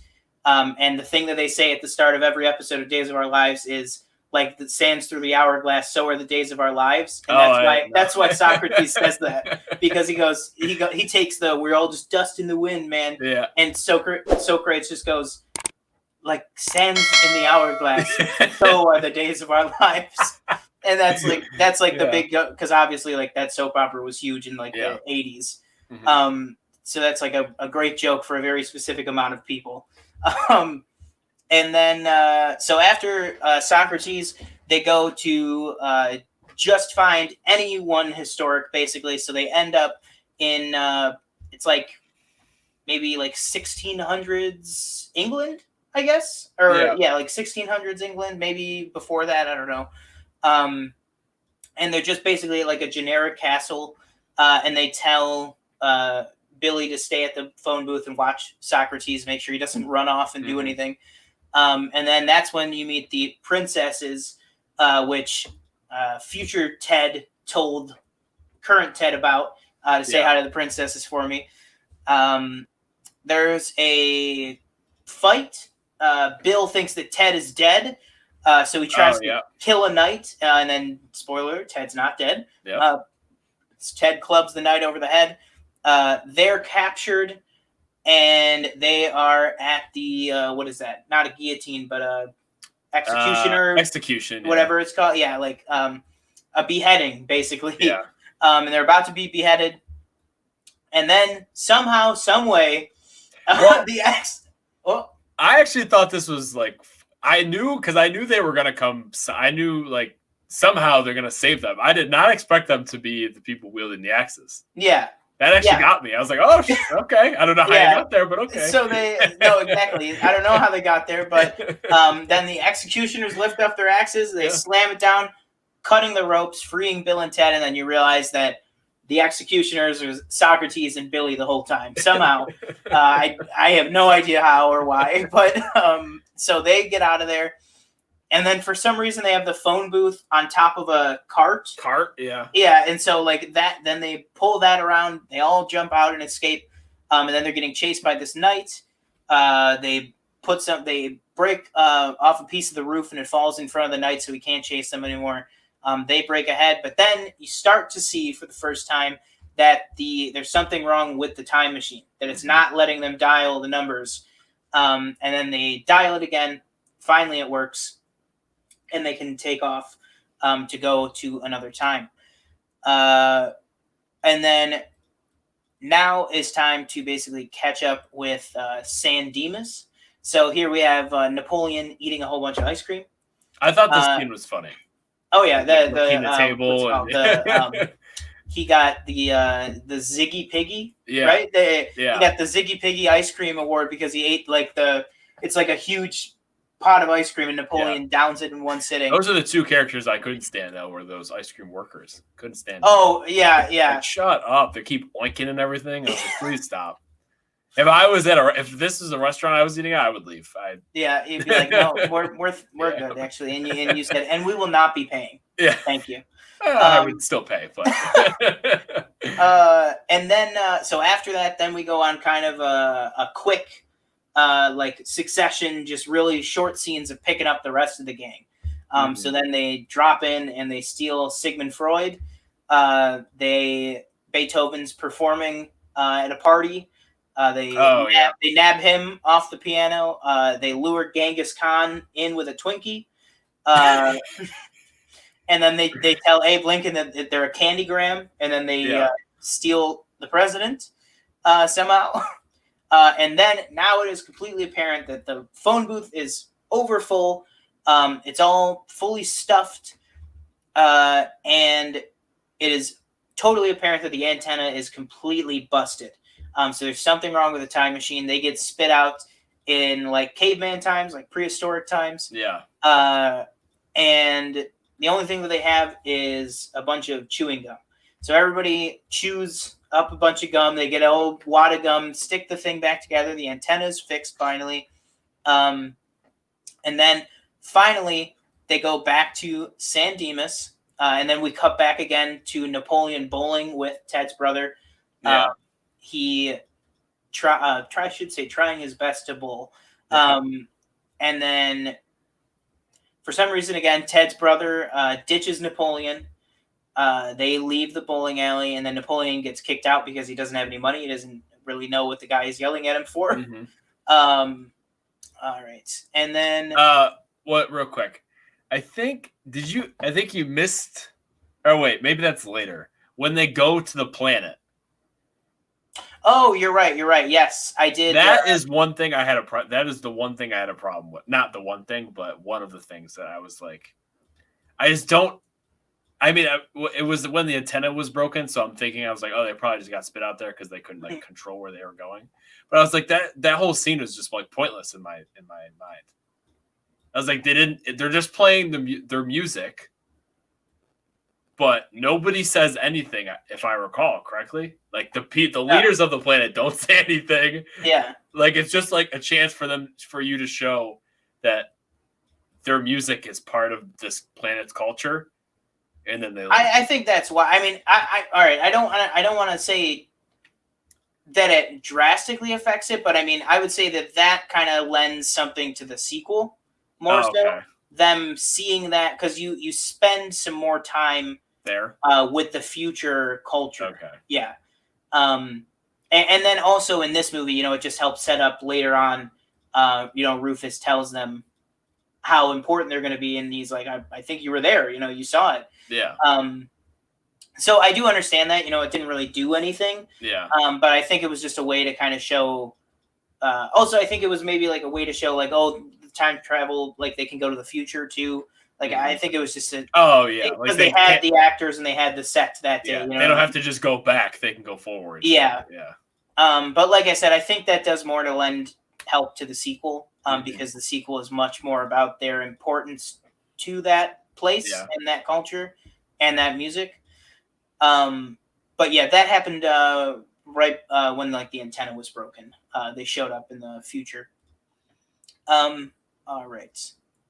So now, after Napoleon gets ditched, we're now back in San Dimas. The antenna's fixed, and they land at the Circle K. This is the Bill and Ted that we met at the beginning of the movie. When they land, they have a conversation with Rufus. You see the other perspective of the original conversation, and then they let Rufus know that there was something wrong with the time machine, that it brought them back to that night instead of the next day. And he goes, you have to dial one number higher to get to the right day. So then they're back in the right time. I believe they said it's, 2 hours. This is like noon. They're back at San Dimas. Like it's about 3 hours until their presentation is due. So we land, and we should also mention that Bill's dad has married the character Missy, who is a couple of years older than Bill and Ted, or maybe even just like 1 year older than Bill and Ted. And there's a kind of a weird. It's not even like, I wouldn't even call it a subplot because it's like, but he keeps calling her by her her first name instead of doesn't call her mom. And so obviously his dad is infatuated with her. And Ted is infatuated with her. But then you get like some weird thing where to skip ahead a little bit, they end up doing their presentation, but we'll tell you how they get there. And his stepmom comes in and she loves their teacher, which I thought that was bizarre. I was like, oh, long time no see. Yeah, I was like, that's a little weird, but yeah, I think the idea is definitely that Missy has that effect on the men of San Dimas. Yeah. And he even tells Sigmund Freud later on that, he has a bit of an Oedipus complex. Well, what's it called? So they land, and they land right next to Missy. She has no remark whatsoever at the fact that a phone booth just landed from space right next to her. Yeah. And everybody comes out. They give everybody fake names, like Bob Genghis Khan. And then they just say Abraham Lincoln. Yeah. And so they ask Missy to take them to the mall, because they know that what's it called? They know that Napoleon is missing, because they talked to his brother, and his brother was like, "Oh, I ditched him." Yeah. So they all go to the mall, and basically chaos breaks out, or I should say, before they go to the mall, they all have to. She says you have to do your chores. So then everybody, there's like a 1 minute sequence, montage of all the historical figures doing the chores around the house. Yeah. Then they all go to the mall, and then Bill and Ted's like, all right, stay here at the food court. We have to go and find Napoleon. Yeah. So they're like, where do you if you were Napoleon in San Dimas, where would you go? And the name of the what do you call it? Water park is Waterloo, obviously, because very funny. So then you cut to Napoleon at the water park, sneaking in with a family of kids. What do you have something you want to say? I love this like montage of him going down water slides, but in my head I was like, who would I replace this actor with? And I just thought of it. I go, Danny DeVito. Can you picture Danny DeVito going down some water slides in the water park? I think it'd be the funniest thing I've ever seen. That would have been great. But yeah, so you have a fantastic montage of him yelling at children, cutting in front of children, running past them, and experiencing a water park for the first time. And then obviously it's a great montage, and then it ends with, he goes down one of the slides, and then when he gets out this time, Bill and Ted are there with a towel, and they're like, we gotta go. And he's like, we gotta go. He's like, I don't want to he's like super angry. All right, so then we cut back to the mall. The rest of our historical figures have left the food court. You have Joan of, or I should have said earlier too, Joan of Arc is somebody that they got. Joan of Arc goes, and she's at an aerobics class. She's running an aerobics class. Yeah. Beethoven finds the music shop with all jamming the out. Jamming. Absolutely jamming out. Genghis Khan goes nuts in a sports store. Yes. We have Sigmund Freud, Billy the Kid, and Socrates trying to pick up girls at the food court. They call Sigmund Freud a geek. They don't understand what that means. Socrates finds it funny. And then basically one way or another, all of their different antics gets them arrested. So the security kicks them all out, and then they all get processed. And did we mention earlier, I think, that Ted's father is the did not mention that. Okay. Yeah, Ted's father is the police chief, so he arrests all the historical figures.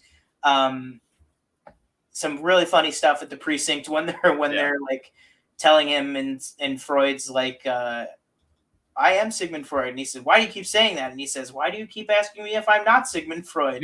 And then he says, tell me about your mother. That was funny. That was funny. Another one I would have loved, if we're just going like crazy casting on this, I think Sean Connery as Sigmund Freud in this. Oh my God. Just totally wouldn't fit, but I think that would just be very funny. Henry Jones Sr. style. All right, so then they go to the precinct then to try and bust everybody out once they have Napoleon. And basically they need the keys to get in. And this is the scene that I was talking about, where I think this is the absolute best shown use of time travel in a movie. Is Bill and Ted are talking, and they go, but we need your dad's keys to get into to get them out. And he goes, yeah, but we have a time machine. We can just get them. And he's like, but when are we going to get them? And he says, later. We'll just remember to get the keys, and I'll just like put them around here, like near that sign. Yeah. He's like, near that, under that sign. And he's like, okay. And then they go over, and he says, like right here, and he pulls them up, and the keys are just there. Yeah, exactly. And he goes, all right, well, we got to remember to do that. And then Ted just goes, but we have them, so we did. and that's like, that's it. That is like the funniest thing. I think that is just the funniest use of time travel, and just like the simplest thing to show how this works. And then later, like a few minutes later, there's another one where they're trying to sneak through the precinct to try to not be noticed that there's two teenagers sneaking through a police precinct. And he's like, well, you got to remember to set the tape recorder on a timer to go off. And he's like, well, what do you want it to say? And he just goes, I don't know. And then you just start hearing the tape recorder to distract his dad. And then they get in, they get all the historical figures out of prison. They escape through the window. Missy brings them all to school, and just as the teacher's about to give them an F, the lights go down, and they are able to do their presentation. Mm-hmm. And the presentation obviously is one of the best parts of the whole movie. Yeah. They have little spots for everybody. What are your thoughts on the presentation? What are some of your favorite moments from the presentation? I thought it was cool. I like the oh my god, what's his name? Sigmund Freud. Sigmund Freud, yeah. Freud, yeah. Yeah. I like when he's like doing what? I'm sorry. What is he? A therapist, psychiatrist? Yeah, he's a psychiatrist. Yeah. Okay. Yeah. I love when he's like laying on the couch or on the thing, and he's just talking about like his life and why his dad is like the way he is and everything. Yeah. And it's not even like you could like make it like a realization of like why does my dad talk to? Why does he want to see me? But it's kind of like in just like a funny way, you know? Yeah, It's not, yeah. like, too It deep could or have anything. gotten like dark. Yeah, But yeah. he was But just it's like, yeah. And then obviously that gives us the main GIF that everybody uses of Keanu standing up into frame, going, Yeah.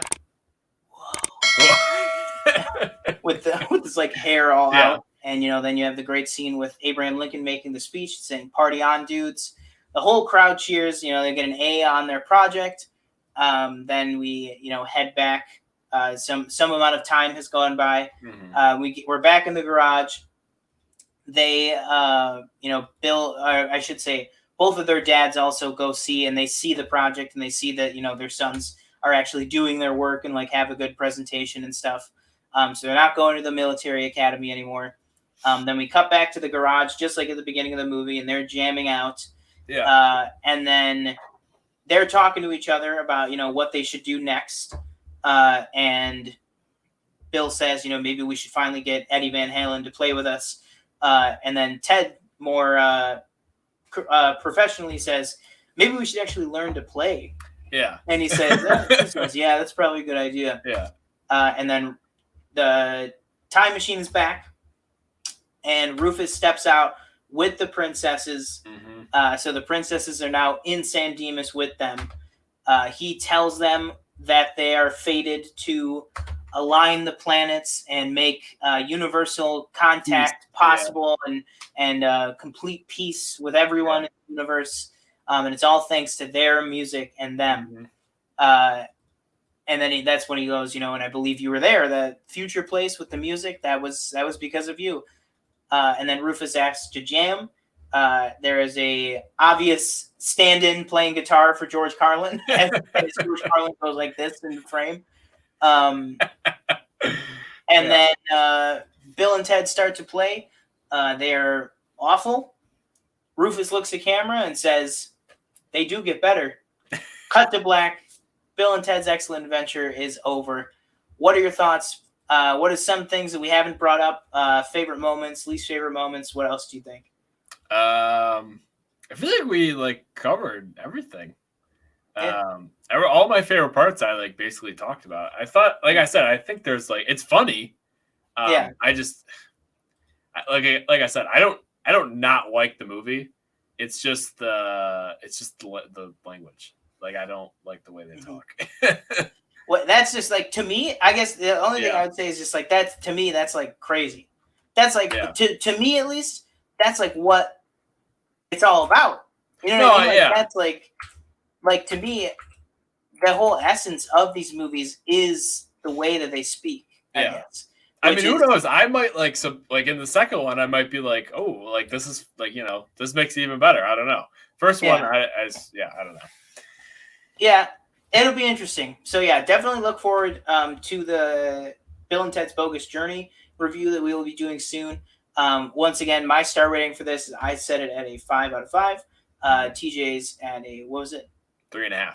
3.5 out of 5. So that was our review for Bill and Ted Excellent Adventure. Getting ready for the release of Bill and Ted Face the Music, which is going to be coming out very soon here. So now that the review is complete, we're going to be going ahead and wrapping up today's show with our Shooting the Shit segment, where we will be ranking the on-screen actors that have played Batman. So we are going to be going through, and obviously there are more than this in some of the animated works, but we were going for the mainstream Batmans and the theatrically released Batmans, most importantly. So just in order of appearance, we're going to be going through Adam West, Michael Keaton, Kevin Conroy, Val Kilmer, George Clooney, Christian Bale, Ben Affleck, and Will Arnett. So let's start off with the lowest on the totem pole. Who do you think is out of these 8 actors, who is the worst on-screen Batman?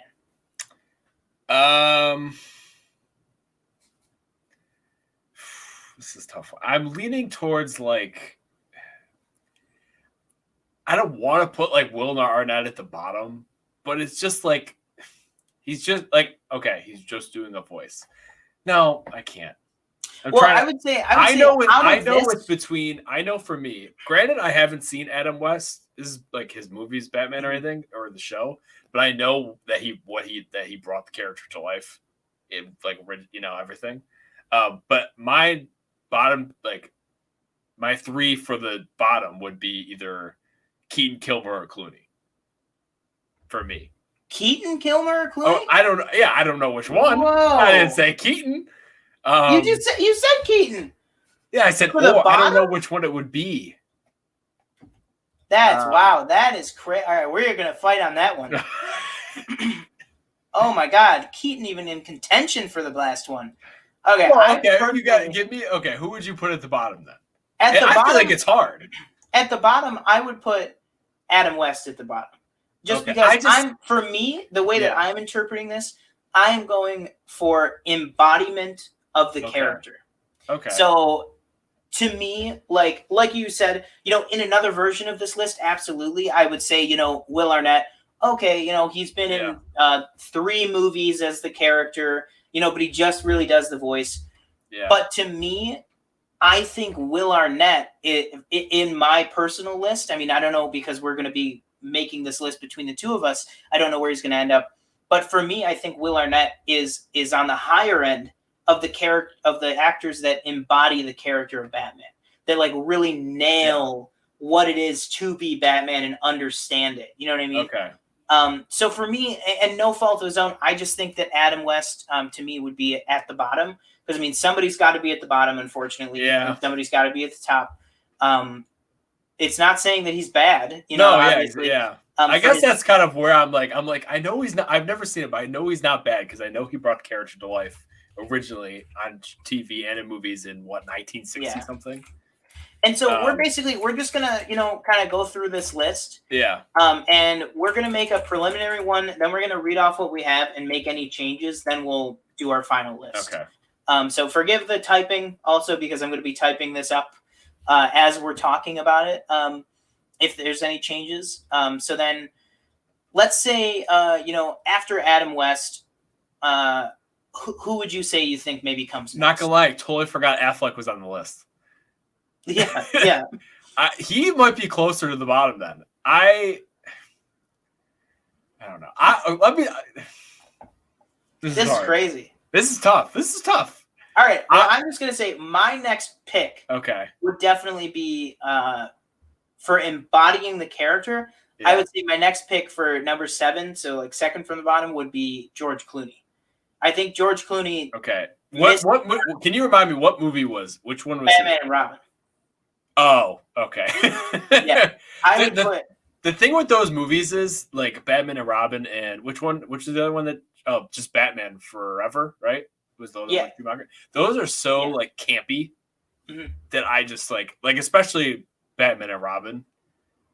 They're all just a little off the wall. Literally. No, when the Batmobile drives up the wall. No, yeah.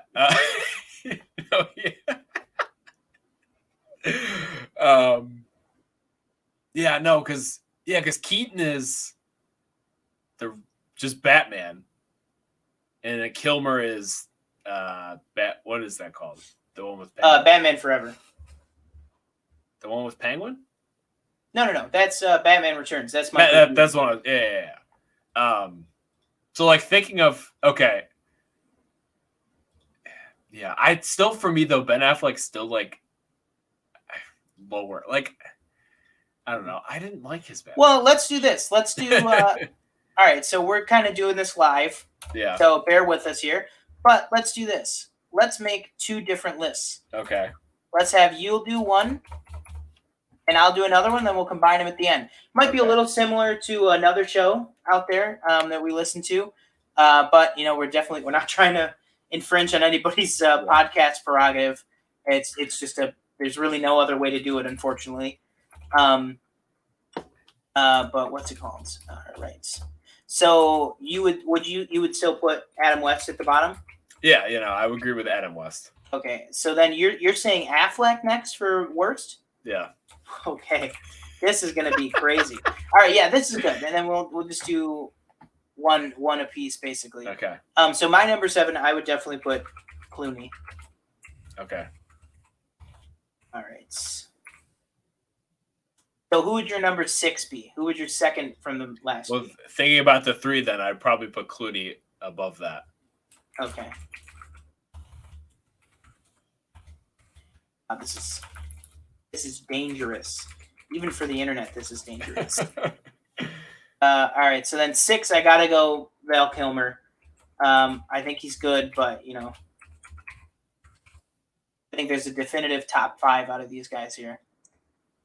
Mm-hmm. All right, so who would you go with for 5? So right now you have Michael Keaton, Kevin Conroy, Christian Bale, and Will Arnett left.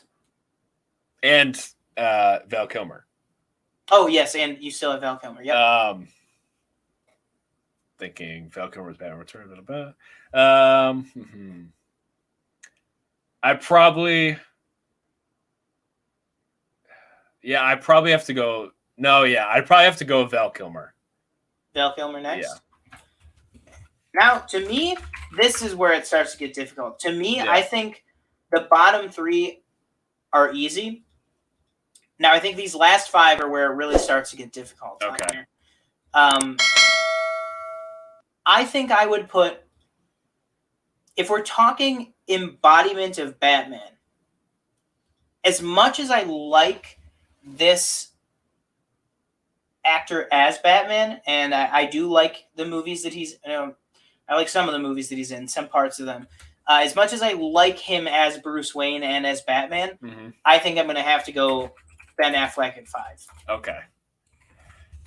Just because with the killing and just all that stuff, like there's just some things that just don't feel like Batman with his character. But that's really the only reason that I would put him at number 5.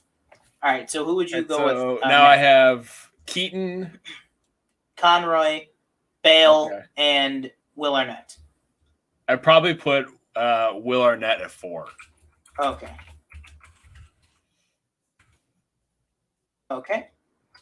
So for my number 4, I would agree. I would put Will Arnett at number 4. I think his portrayal, I think obviously there's a reason that he was an absolute standout in the first Lego movie, which granted him getting his own standalone film. And I still think that movie nails Batman as a character more than maybe any other Batman movie ever That has. was something I wasn't fond of the Lego movie 1 and 2 like a lot of people were. Mm-hmm. I did like Lego Batman a lot. I'm in the same boat. Yeah. I fell asleep in the Lego movie Part 2. Yeah. I fell asleep, which is not a good sign. Yeah. Why'd you do the Robert De Niro face? Yeah. Well, I don't know. Yeah. I've fallen asleep with the Legos. It's not a good look. I don't know. Okay, so bad impressions aside, I did not care for. I liked him in Lego 1 and 2. Obviously, I think he has a bigger role, I would say, in the first Lego movie. Yeah. But yeah, I loved Lego Batman. I thought Zach Galifianakis. If we were doing Jokers, Zach Galifianakis to me would be high up there. Because I think his characterization as the Joker is so funny. The whole thing of literally making it that like the Joker gets jealous when Batman is fighting other people. Yeah. I mean, that pretty much walks the Yeah. line of with like Mark Hamill's Joker. You know what I mean? Where it's like Mark Hamill has that, especially Hamill's version in the Arkham games. Like definitely has that where like he has an unhealthy attachment where he gets jealous of other people playing with his Batman. You know, I think that movie really nailed that. Just there's so many things that the Lego Batman movie really nailed. All right, so now we're in top 3 territory. So You're gonna be mad at me. You have left Keaton, Conroy, and Christian You're Bale. gonna be mad. I think I'm going Keaton 3. Okay. All right. You probably know where I'm going with the rest of the list. Well, but yeah. Yeah. I think so. I don't know. All right. Okay. All right. My number 3. Yeah. See, it's so tricky. Because when you're talking about embodiment of the character, Yeah. it means such a different thing than like performance. Yeah.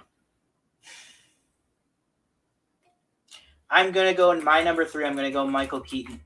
Only because I think Michael Keaton does a better job embodying Bruce Wayne. I think if we were doing who is the best Bruce Wayne on this list, I think we would be going with if we're going who is the best Bruce Wayne, I think we're talking Affleck and Keaton fighting out for the top. Because I think Affleck's Bruce Wayne is really good. Yeah. Characterization aside, you know, he can't really help some of that stuff. But like just he's got the look, he's got the swagger, he's got everything that like Bruce Wayne should be. But yeah, I would put Keaton at 3 just simply because I think he's a better Bruce Wayne than a Batman, but he still makes my number 3. You know. Yeah. All right, so we have the same 1 and 2 choices here. Yep. So you got Kevin Conroy or Christian Bale. Who's your number 2?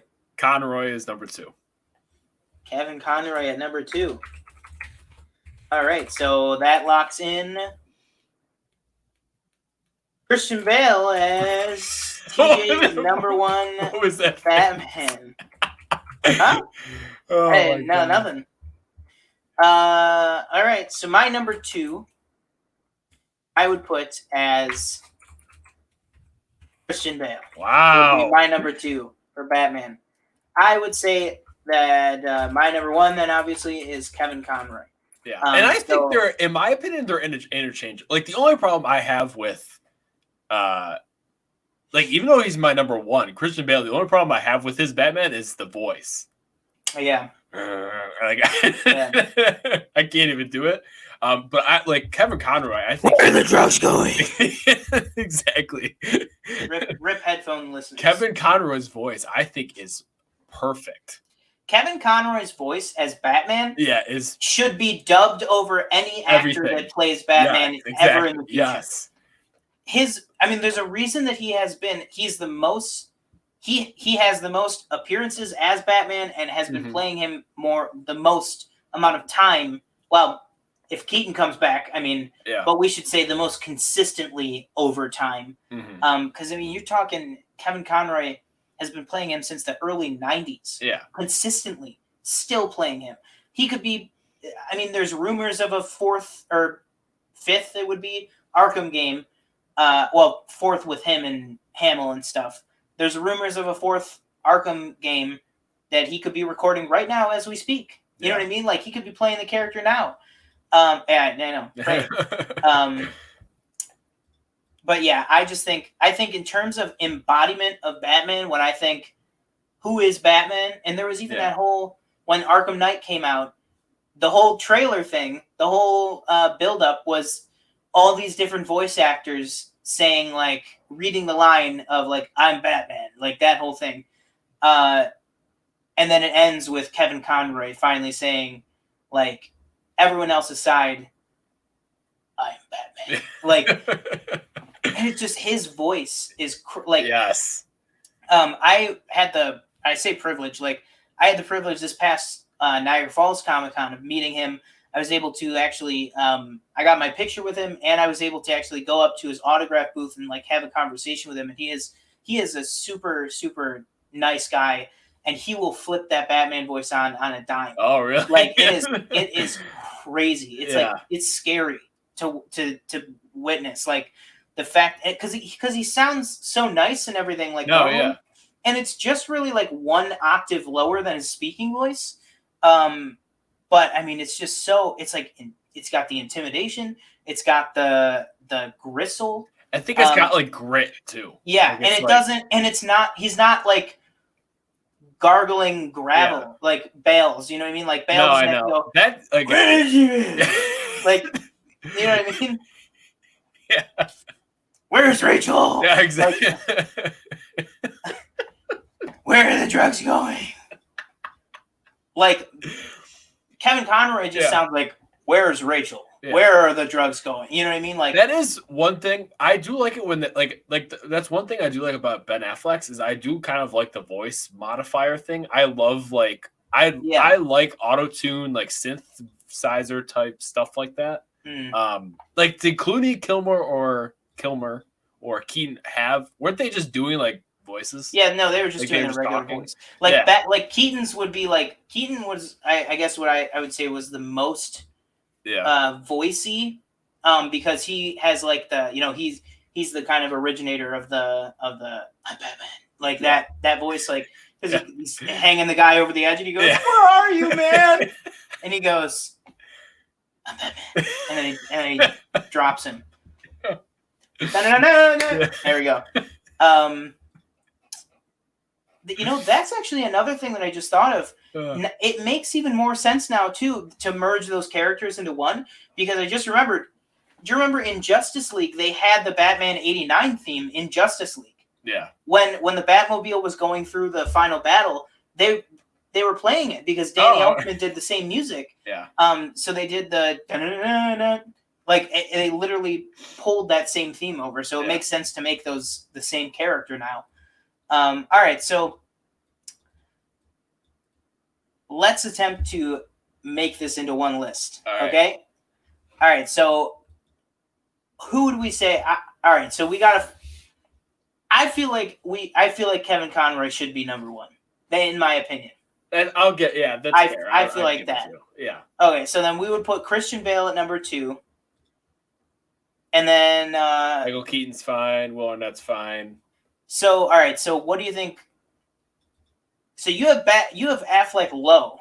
Yeah. So technically, I have Val Kilmer at 5. You have Val Kilmer at 6. I guess if we're combining, we would have to put Val Kilmer next. So Val Kilmer at 5.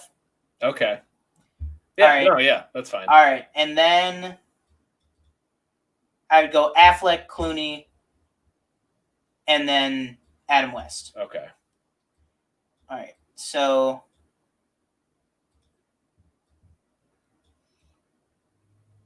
all right. So it's going to be Kevin Conroy at number 1, Christian Bale number 2, Michael Keaton at number 3, Will Arnett at number 4, Val Kilmer at number 5, Ben Affleck number 6, George Clooney number 7, and Adam West number 8. All right, so those are our rankings of the actors who have portrayed Batman on screen. Obviously, it's going to be interesting to know next, where Pattinson ranks on this list. That's going to be next. Completely see if maybe, see if maybe where Pattinson lists, and also see if Michael Keaton does reprise the role. If our estimation of him as the character changes, could go up, could go down. We don't really know. But our final order for this week. Do you want to go ahead and do the final order this week? Yeah. So for the final order, you can tweet at us using @PlanetFilmPod or email us at planetfilmpod@gmail.com. And we want to know, how would you rank each portrayal of Batman? Is it similar to ours? Is it different? What are your opinions? Why do you think that? So just let us know. Either tweet us or email us. All right. Yeah. So like you said, let us know what your take on this is. Were we right? Were we wrong? Are we crazy? Is Ben Affleck your number 1? Is Adam West your number 1? Yeah. But with that, I think that'll do it for this week's episode of Planet Film. You want to hit it with the last line? Yep. Stay safe and remember, always live your life a quarter mile at a time. Take it easy.